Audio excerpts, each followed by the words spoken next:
Hello guys, welcome to RBI academy. तो दोस्तों start कर रहे हैं हम आरबीआई के जून के 2025 फाइनेंशियल स्टेबिलिटी रिपोर्ट के साथ में।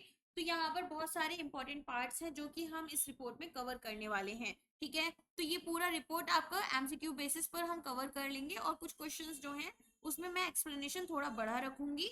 तो यहाँ पर हर तरह के क्वेश्चंस भी आपको एग्जाम में किस तरह के क्वेश्चंस आते हैं थोड़ा सा वो भी आइडिया मिल जाएगा। तो चलिए बिना किसी देरी के स्टार्ट करते हैं हमारा लेक्चर।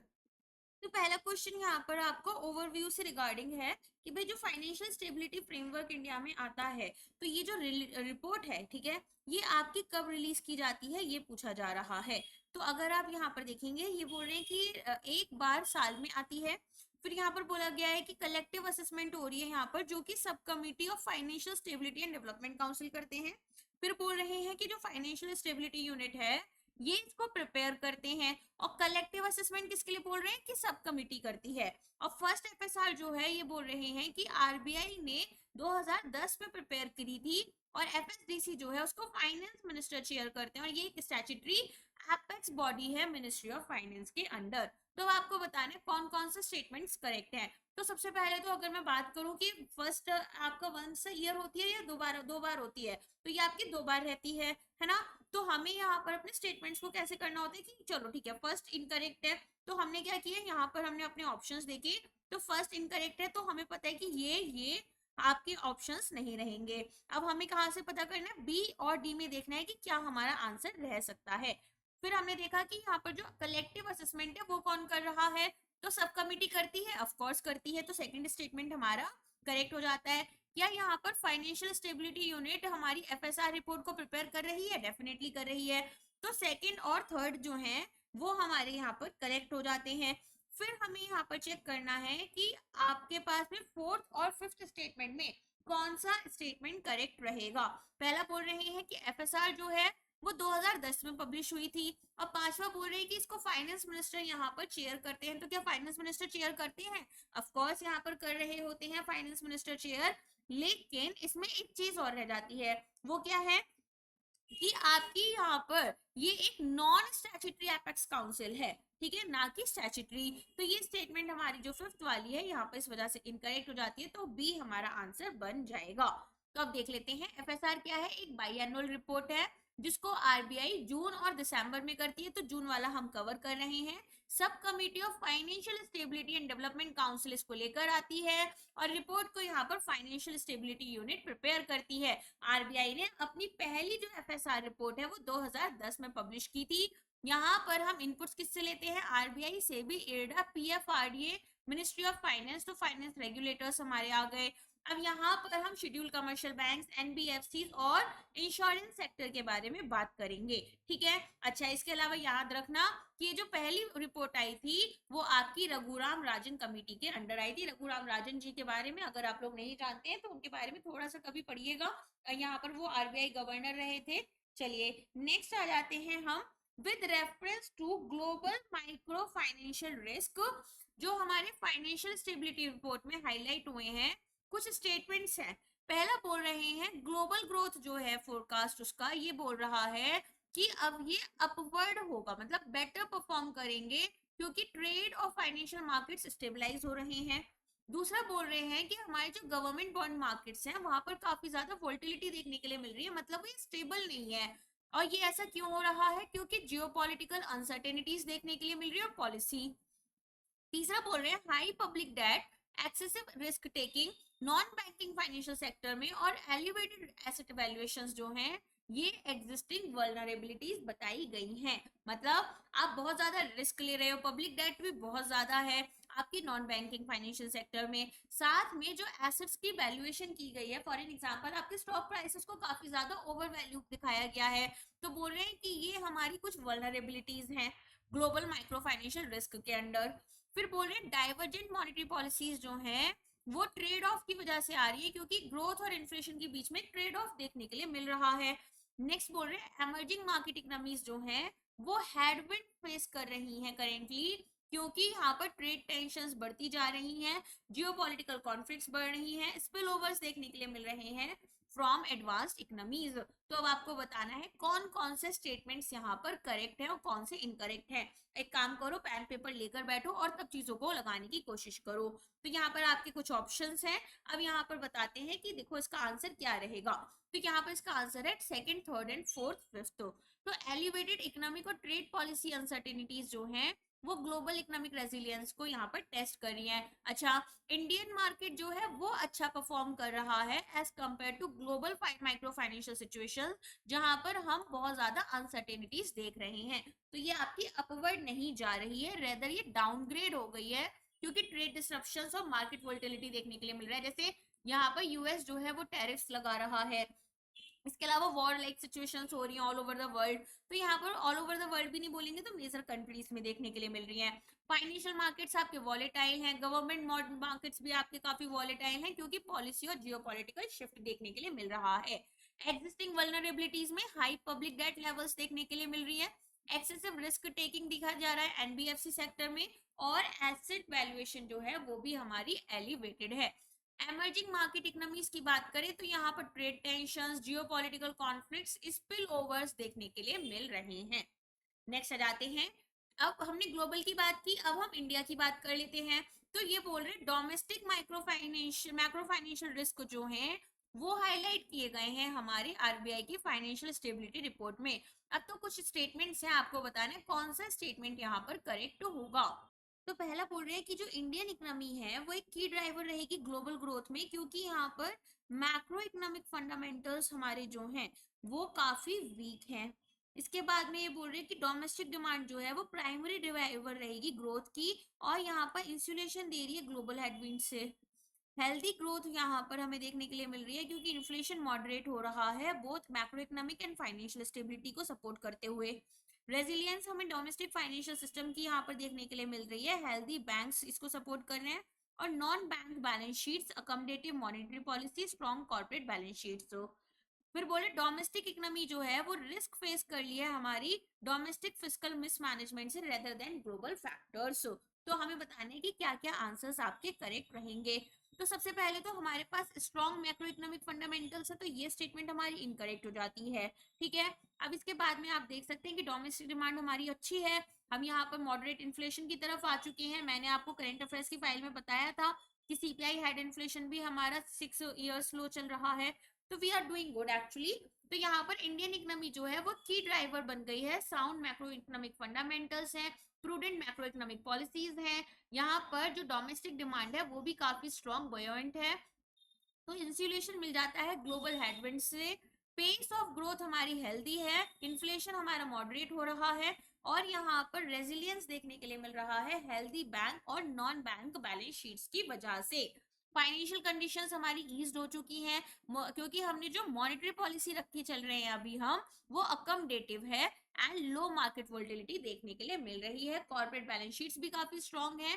तो रिस्क अगर हमें आ रहा है तो एक तो ग्लोबली आ रहा है जो ये स्पिलओवर्स चल रहे हैं, साथ में जो जियोपॉलिटिकल कॉन्फ्लिक्ट्स हमारी बढ़ रही हैं उससे आ रहा है।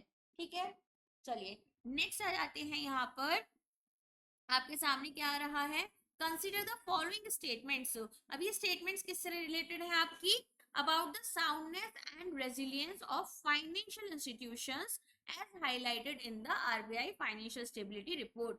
पहला बोल रहे हैं शेड्यूल कमर्शियल बैंक जो है वो स्ट्रॉन्ग कैपिटल बफर शो कर रहे हैं, और जो इनके यहाँ पर एनपीएल्स हैं वो मल्टी डिकेडल लो चले गए, अर्निंग्स रोबस्ट हैं। दूसरा बोल रहे हैं अर्बन कोऑपरेटिव बैंक्स जो है इनके पास कैपिटल रेगुलेटरी मिनिमम से कम है, एनबीएफसीज कैपिटल जो है वो अपना रेगुलेटरी मिनिमम से ऊपर लेकर चल रहे हैं। इंश्योरेंस सेक्टर ने अभी सॉल्वेंसी रेशियो को कंसोलिडेट कर लिया है प्रिस्क्राइब्ड थ्रेशोल्ड से, एंड स्ट्रेस टेस्ट यहाँ पर इंडिकेट करें mutual funds and clearing corporations vulnerability show करेंगी। तो यहाँ पर रेगुलेटरी रिक्वायरमेंट्स को हो सकता है ये फुलफिल ना करें। तो अब आपको बताने कि क्या यहाँ पर आंसर आपका रहेगा। तो सबसे पहले अगर हम बात करें हमारे शेड्यूल्ड कमर्शियल बैंक्स की, तो they are performing good, capital buffers strong है, multi decadal low non performing loans हमें देखने के लिए मिल रहे हैं। ऐसा है कि अब यहाँ पर ऐसा नहीं है कि लोन यहाँ पर जो लोग ले रहे हैं वो जल्द से जल्द यहाँ डिफॉल्ट कर जाएं, रोबस्ट अर्निंग्स है। और स्ट्रेस टेस्ट में हमने देखा कि जो रेगुलेटरी मिनिमम हमें जैसे 9% का करार बोला गया, तो हम उससे ऊपर ही जा रहे हैं। अर्बन कोऑपरेटिव बैंक्स भी यहाँ पर अपनी कैपिटल पोजीशन स्ट्रेंथन करते हुए दिख रहे हैं। एनबीएफसीज भी अपने रेगुलेटरी मिनिमम प्रिस्क्राइब्ड कैपिटल से ऊपर चल रहे हैं। इंश्योरेंस सेक्टर, चाहे वो लाइफ हो चाहे वो नॉन लाइफ इंश्योरेंस सेक्टर हो, यहाँ भी सॉल्वेंसी रेशियो काफी अच्छा है। सॉल्वेंसी रेशियो क्या बताता है? फाइनेंशियल हेल्थ बताता है। रेशियो एनालिसिस वाला चैप्टर में आप इसको देख सकते हैं। Mutual funds and clearing corporation यहाँ पर बता रहे हैं कि स्ट्रेस टेस्ट हमें रेजिलियंटली हम बिहेव कर रहे हैं। नेक्स्ट आ जाते हैं, रेगुलेटरी इनिशिएटिव्स के बारे में पूछा जा रहा है जो आरबीआई की फाइनेंशियल स्टेबिलिटी रिपोर्ट में हाईलाइट किए गए हैं। तो ग्लोबल ट्रेंड्स यहाँ पर हमारे क्या बोल रहे हैं कि जो लिक्विडिटी मैनेजमेंट है, लिक्विडिटी मैनेजमेंट, बैंक्स के पास कितना कैश या फिर कैश इक्विवेलेंट्स है, वो ग्लोबल ट्रेंड्स में हमारे स्ट्रेंथन हुए हैं। क्रेडिट रिस्क रेगुलेशन हुई है और सिक्योरिटाइजेशन प्रैक्टिसेस हम फॉलो कर रहे हैं, जैसे हम कोलेटरल्स वगैरह रख रहे हैं अपने साथ में। सर्विलेंस यहाँ पर एनहांस किया गया है अगेंस्ट साइबर अटैक्स, और टेक्नोलॉजिकल फेलियर जो है वो भी अब हमारा कम हो रहा है, तो ग्लोबल रेगुलेटरी ट्रेंड्स का हिस्सा बन चुके हैं। क्लाइमेट रिलेटेड रिस्क असेसमेंट की बात करें तो यहाँ पर ये डेवलप किए गए हैं फाइनेंशियल स्टेबिलिटी के लिए। डोमेस्टिक रिफॉर्म्स बोल रहे हैं फाइनेंशियल स्टेबिलिटी पर फोकस कर रहे हैं, ट्रांसपेरेंसी, इंक्लूसिवनेस, रेगुलेशन कर रहे हैं डिजिटल लैंडिंग की, सेफगार्ड कर रहे हैं हम रिटेल इन्वेस्टर्स को। और फिफ्थ स्टेटमेंट बोल रहे हैं कि डोमेस्टिक रिफॉर्म्स जो हैं ये लार्जली इग्नोर्ड कर रहे हैं जो मेजर्स हमारे फाइनेंशियल और डिजिटल फ्रॉड में है। तो क्या ऐसा हो सकता है? डेफिनेटली ऐसा नहीं है। तो बाकी स्टेटमेंट्स हमारे करेक्ट हो जाते हैं। अब देख लेते हैं ग्लोबल ट्रेंड्स क्या है। लिक्विडिटी मैनेजमेंट अच्छा, क्रेडिट रिस्क रेगुलेशन अच्छा, सिक्योरिटाइजेशन प्रैक्टिसेस अच्छी, सर्वेलेंस साइबर अटैक्स और टेक्नोलॉजिकल फेलियर्स में बढ़ रहा है, एनहांस हो रहा है। Climate related risk assessment standards हम डेवलप कर रहे हैं। अब आ जाओ डोमेस्टिक रिफॉर्म्स में, तो फाइनेंशियल स्टेबिलिटी, ट्रांसपेरेंसी और इंक्लूसिवनेस सब पर हमारा फोकस है। फाइनेंशियल और डिजिटल फ्रॉड्स के अगेंस्ट हमारे मेजर्स आ रहे हैं। लिक्विडिटी रेजिलियंस हमारा प्रमोट हो रहा है। डिजिटल लैंडिंग की रेगुलेशंस हम कर रहे हैं और सेफगार्ड कर रहे हैं रिटेल इन्वेस्टर्स को। नेक्स्ट आ जाओ। अब यहाँ पर बोल रहे हैं कि कुछ हमारी असेसमेंट हुई है सिस्टमिक रिस्क की। सिस्टमिक रिस्क क्या होता है? मान लो एक बैंक यहाँ पर फॉल करता है तो फिर ओवरऑल जो बैंकिंग आपकी इंडस्ट्री है वही फॉल करने लग जाएगी। क्यों? क्योंकि एक बैंक ने दूसरे बैंक से लोन ले रखा होगा और दूसरे बैंक ने पहले बैंक से लोन ले रखा होगा, इस तरीके से सिचुएशन चलती हैं। तो ये होता है सिस्टमिक रिस्क, जहां पर एक पत्ता अगर ताश का गिरा तो बाकी भी गिरते चले जाएंगे। तो all major risk were classified as high risk in the RBI systemic risk survey. फिर बोल रहे हैं 92% जो रेस्पोंडेंट्स थे वो कॉन्फिडेंट है या हाईली कॉन्फिडेंट है इंडियन फाइनेंशियल सिस्टम में। 2/3 लोग ये बोल रहे हैं कि ग्लोबल फाइनेंशियल स्टेबिलिटी में इनका कॉन्फिडेंस कम हो रहा है। नियर टर्म डोमेस्टिक रिस्क जो है उसमें हमें geopolitical conflicts, capital outflow, reciprocal trade या फिर टैरिफ स्लो डाउन देखने के लिए मिल रहा है। ये सर्वे बोल रहे हैं कि इंडिया की जो जीडीपी ग्रोथ है फाइनेंशियल ईयर 2026 के लिए वो 8% रहेगी। तो 8% आपने कहीं और पढ़ी है अभी तक? तो डेफिनेटली नहीं पढ़ी है ना? तो यहाँ पर आपका आंसर क्या हो जाएगा? सेकंड, थर्ड और फोर्थ हो जाएगा। ठीक है, तो हमारे पास में अगर हम बात करें रिजर्व बैंक का सिस्टमिक रिस्क सर्वे में, हम मीडियम रिस्क कैटेगरी में है। कौन से रिस्क कैटेगरी में है? याद रखना, मीडियम रिस्क में है। और 92% यहाँ पर लोग जो है हाईली कॉन्फिडेंट है इंडियन फाइनेंशियल सिस्टम में। और 2/3 लोगों का मानना है कि ये जो ग्लोबल फाइनेंशियल स्टेबिलिटी है ये डिक्रीज हो रही है।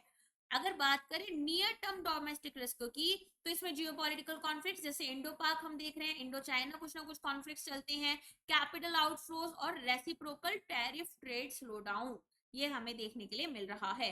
नाउ दिस इज समथिंग जहां से क्वेश्चन आने के सबसे हाई चांसेस हैं। तो अब यहाँ पर आपको बताना है। पहला बोल रहे हैं कि इंडियन इकोनॉमी जो है वो आपकी डैश रही growing major economy in the world during 24-25। फिर बोल रहे हैं आरबीआई ने जो यहाँ पर हमारी जीडीपी ग्रोथ प्रोजेक्ट की है वो कैसी की है। Headline consumer price index inflation हमारा 6 ईयर लो रहा है, तो वो कितना रहा? जून 20 2025 में इंडिया के फॉरेन एक्सचेंज रिजर्व्स जो हैं वो कितने बिलियन डॉलर्स रहे? करेंट अकाउंट डेफिसिट हमारे कितने परसेंट रहा जीडीपी का? और करेंट अकाउंट बैलेंस जो है वो हमारा सरप्लस में आ गया, तो कितने परसेंट रहा है Q4 24-25 में? अब ये सारे नंबर्स आपको बताने हैं। तो सबसे पहले तो अगर मैं इंडियन इकोनॉमी की बात करूं कि दो स्टेटमेंट्स और हैं। एट द एंड मार्च 2025 में एक्सटर्नल डेट हमारा कितने परसेंट रहा और शॉर्ट टर्म डेट अकाउंटिंग हमारी कितने परसेंट रही फॉरेन रिजर्व्स की। आईएमएफ ने यहाँ पर ग्लोबल ग्रोथ प्रोजेक्शन कितने परसेंटेज बताया है 2025 के लिए और 2026 के लिए, तो ये हमें बताना है। तो सबसे पहले अगर हम यहाँ पर देखें इंडियन ग्रोथ ड्राइवर्स में, Indian economy fastest growing major economy रही है वर्ल्ड में 2024-25 में, क्योंकि एक्सटर्नल शॉक से हम इंसुलेटेड हैं। क्यों है? क्योंकि डोमेस्टिक डिमांड यहाँ पर देखी जा रही है। आरबीआई ने रियल जीडीपी प्रोजेक्शन हमारा 6.5% बताया है फाइनेंशियल ईयर 25-26 में, और यही हमारा फाइनेंशियल ईयर 25 में भी बोला था। इन्फ्लेशन की बात करें तो ये हमारा 2.8% रहा मई 2025 में, जो कि 6 साल में सबसे कम रहा है, और यहाँ पर 4% का इन्फ्लेशन बैंड जो है हमारा उसमें हम चल रहे हैं। फॉरेन एक्सचेंज रिजर्व्स जून 20 2025 तक 697.9 बिलियन डॉलर्स रहे, और यहाँ पर अगर बात करें मर्चेंडाइज एक्सपोर्ट्स इंपोर्ट्स की तो ये हमारी मोर रही है, मोर देन कितनी रही है यहाँ पर 11 मंथ्स। तो हम अभी लास्ट उसमें भी देखा मैंने, सितंबर वाली न्यूज में भी आपको बताया था कि बिकॉज हमारे मर्चेंडाइज इंपोर्ट बढ़ते जा रहे हैं, इसी वजह से करेंट अकाउंट डेफिसिट में हम आ गए हैं। करेंट अकाउंट डेफिसिट की बात करें तो ये मैनेजेबल रहा 0.6% ऑफ जीडीपी 2024-25 में, और करेंट अकाउंट बैलेंस जो है वो सरप्लस में आ गया था 1.3% हमारा 2024-25 में, लेकिन अभी हम दोबारा से डेफिसिट में आ गए हैं क्योंकि मर्चेंडाइज की वजह से। ये मैंने आपको लास्ट वीडियो में समझा दिया था।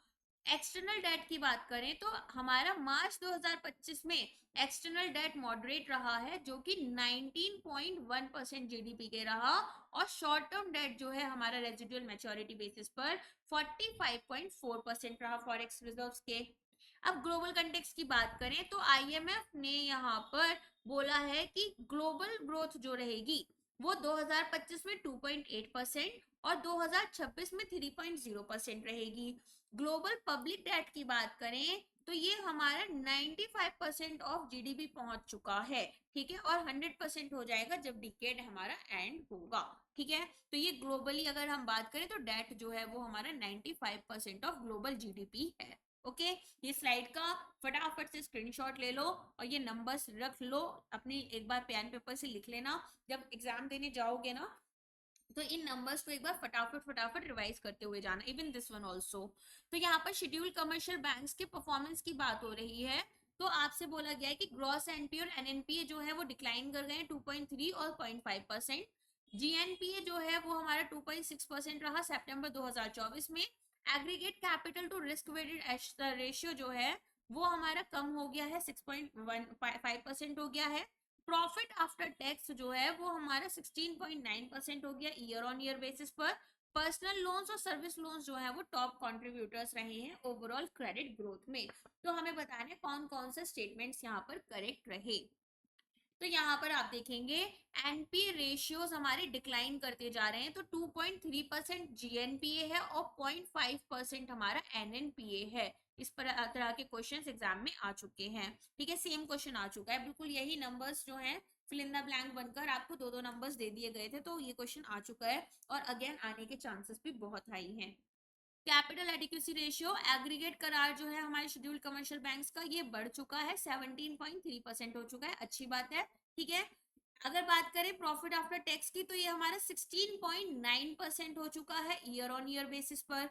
जो लोन्स यहाँ पर हमारे पास में आ रहे हैं या फिर जो मतलब दे रहे हैं हम, या फिर डिपॉजिट जो हमारे पास आ रहे हैं, तो डिपॉजिट्स हमारे पास 10.7% से बढ़ गए हैं ईयर ऑन ईयर बेसिस पर।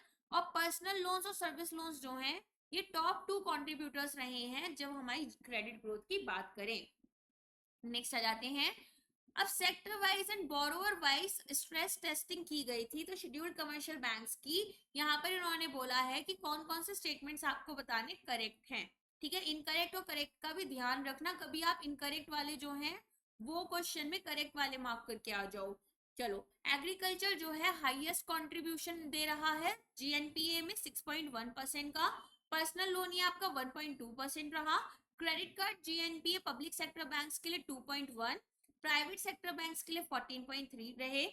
लार्जर बोरोअर का शेयर जो है वो 37.5% रहा, जो पहले 43.9% था ओवरऑल आउटस्टैंडिंग लोन्स में।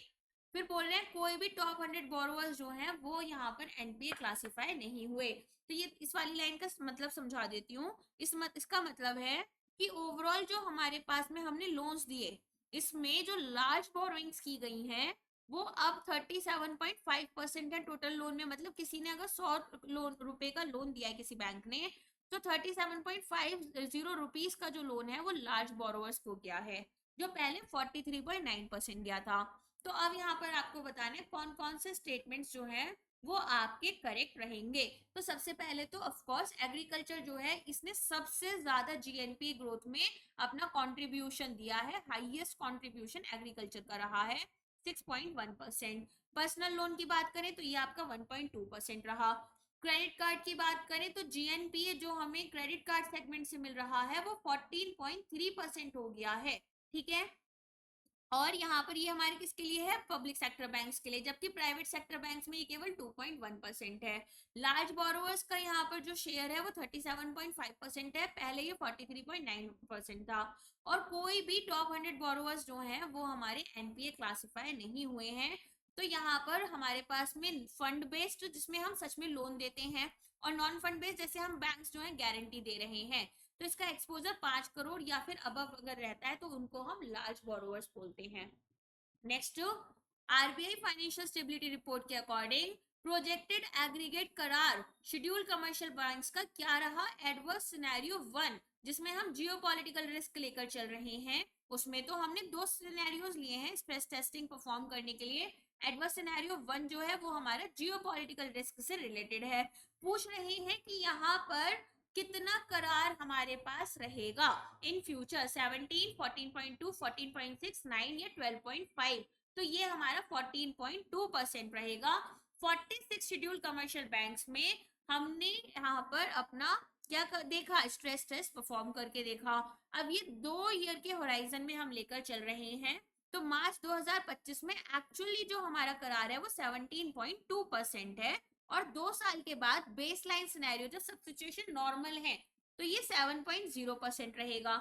लेकिन अगर खराब हो जाते हैं, प्रॉब्लम्स आते हैं, तो पहला मान लो जियोपॉलिटिकल रिस्क से कुछ आता है तो ये 14.2% तक गिर जाएगा, और कुछ यहाँ पर ग्लोबली स्लो डाउन आ जाएगा तो हमारा जो एग्रीगेट करार है वो 14.6% हो जाएगा। वैसे आरबीआई कितना मिनिमम बोलती है रखने के लिए कि इतना तो रखना ही है वरना पेनल्टी लगेगी, 9.0%।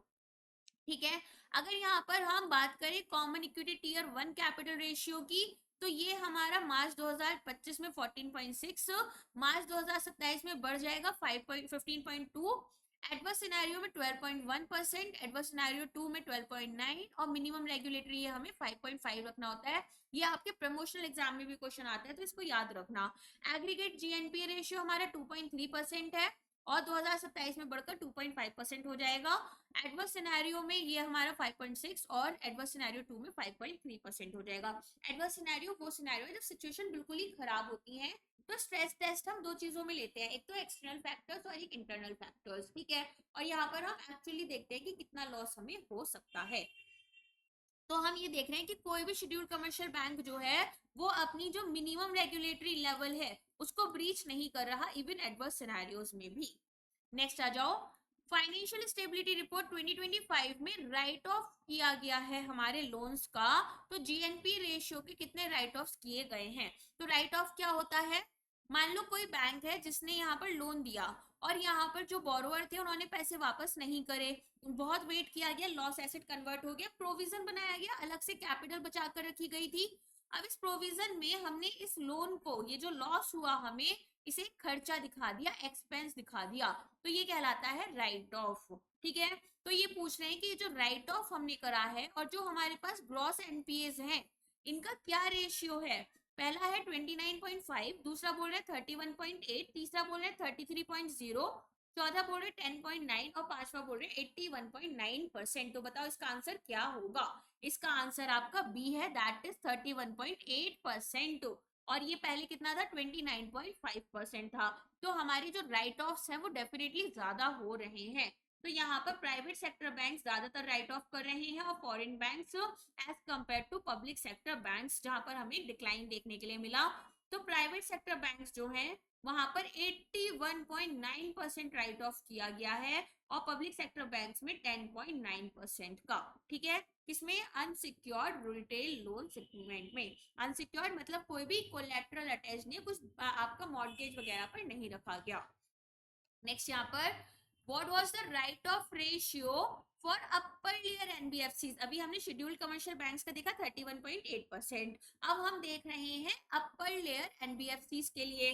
तो ये आपका कितना रहा है? ये रहा 72.9%। तो एनबीएफसी की परफॉर्मेंस और स्ट्रेस देखें तो यहाँ पर देखो, ये थोड़ा ध्यान से समझना, ठीक है, क्योंकि एनबीएफसी जो है वो थोड़ा इम्पैक्ट हो जाएंगे। तो शेयर जो है स्ट्रेस एसेट्स का वो इनका बढ़ गया है, पहले 3.9% था, अब ये 5.9% हो गया मार्च 2025 तक।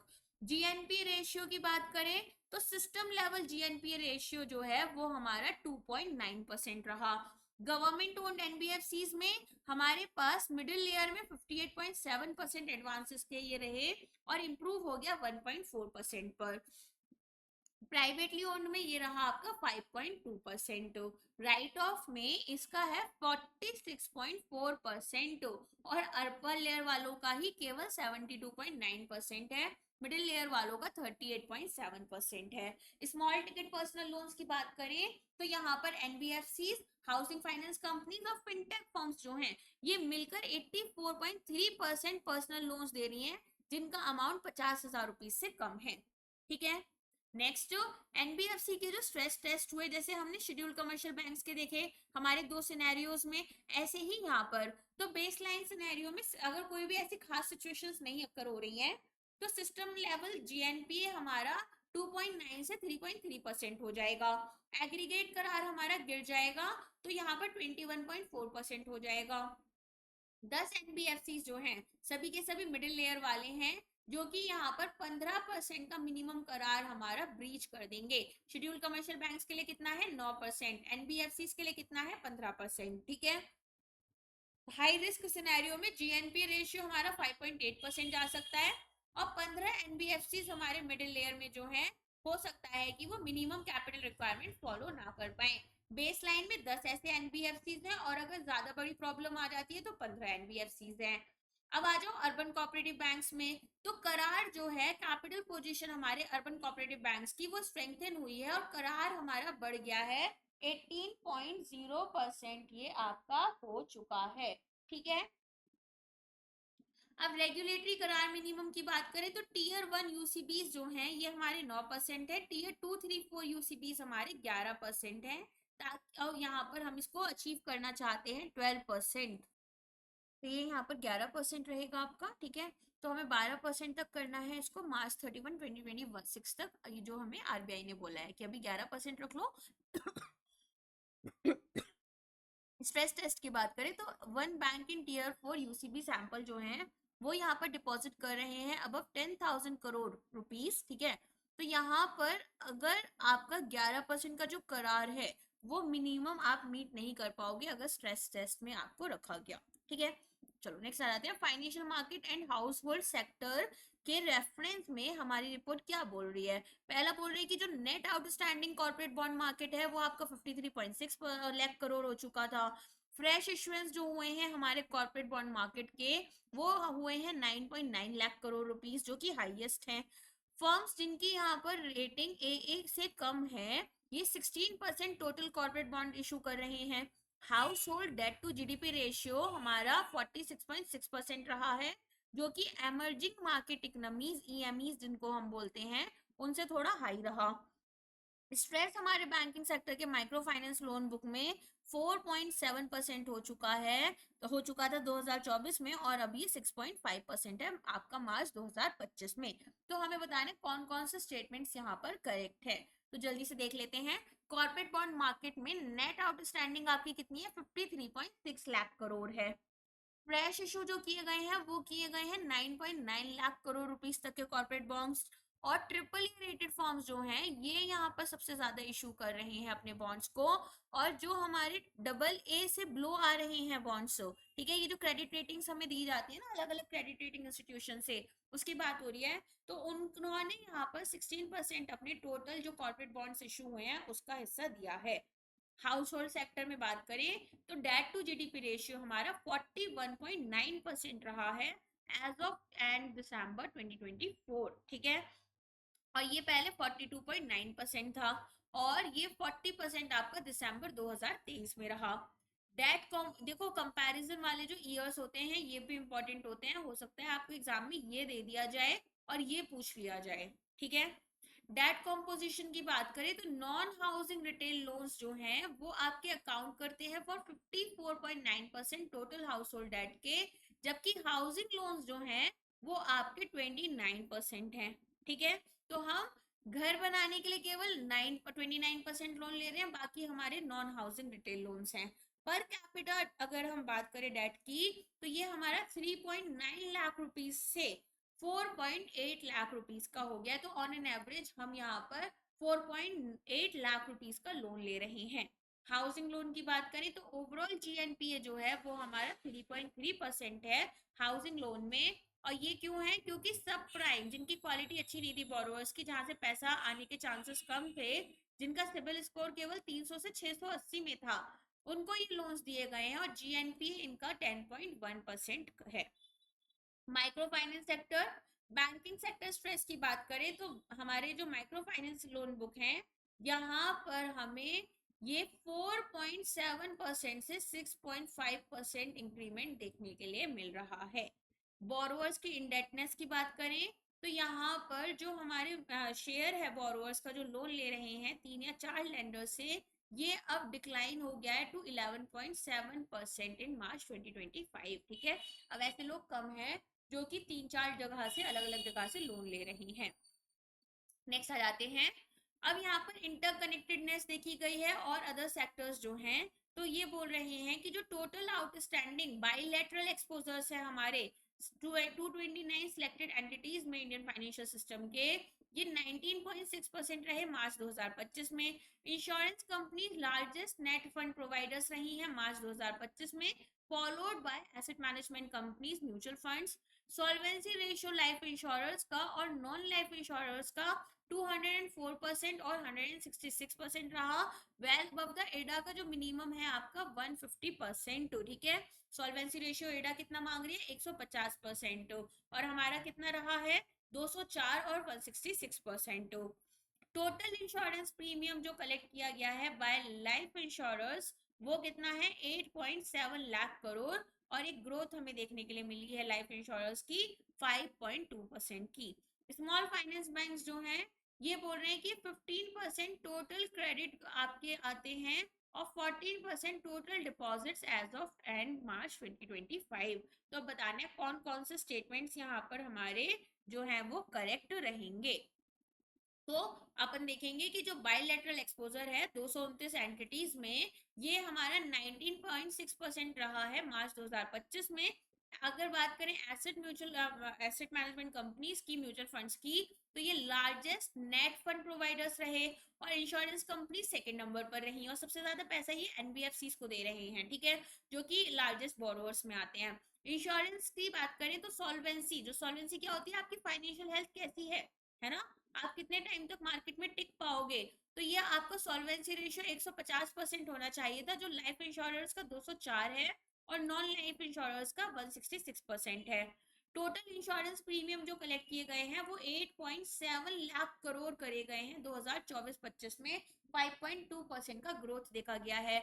स्मॉल फाइनेंस बैंक्स में 11 स्मॉल फाइनेंस बैंक्स हैं इंडिया में, जो कि 1.5%, जो टोटल लोन हम दे रहे हैं ना, क्रेडिट जो हम प्रोवाइड कर रहे हैं उसमें 1.5% हमारे स्मॉल फाइनेंस बैंक्स दे रहे हैं, और जो टोटल डिपॉजिट्स हमारे इंडिया में आते हैं उसका 1.4% स्मॉल फाइनेंस बैंक्स के पास आ रहा था।